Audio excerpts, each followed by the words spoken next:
When I was 4 years old, the insult of the day was, "Are you a boy or a girl?" And whenever my parents asked me this, I would turn around and say, "I'm not a boy or a girl." And although I was so young, it was the one thing I knew for sure.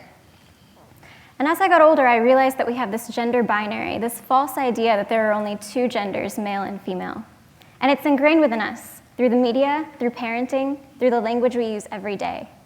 When in reality, there are more than two genders, including agender, bigender, gender fluid, gender queer, and so many more classified as non-binary genders. When I came out to my sister as gender fluid, she said, "What's that?"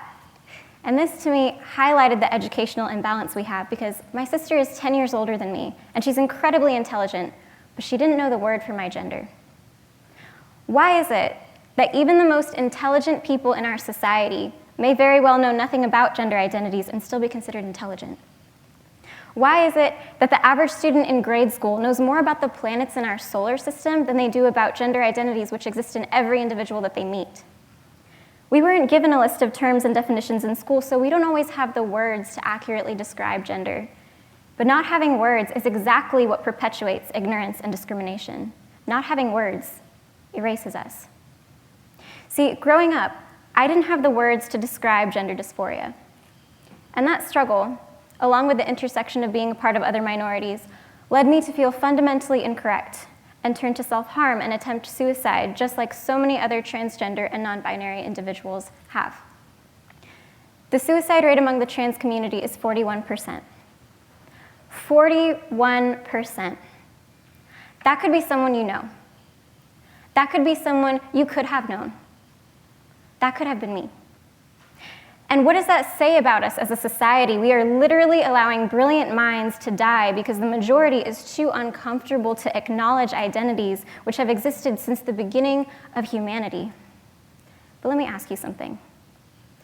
What is the discomfort of the majority in comparison to what non-binary and trans individuals are forced to face every single day, from being misgendered to public bathrooms, to clothing stores, to filling out forms, to microaggressions, to bullying and violence?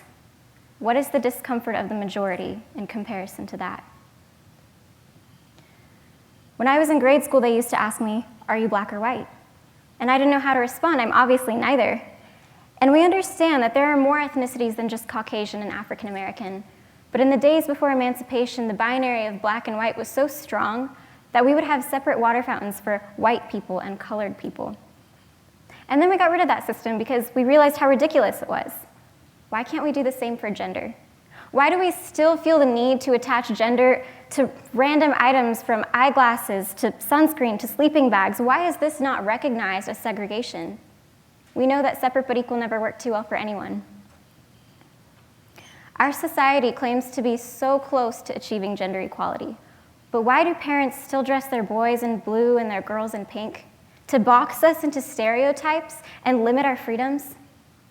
And when these kids get older and deviate from their assigned gender roles to express their more authentic selves, they are greeted with harassment in a world where they are ironically told to be yourself.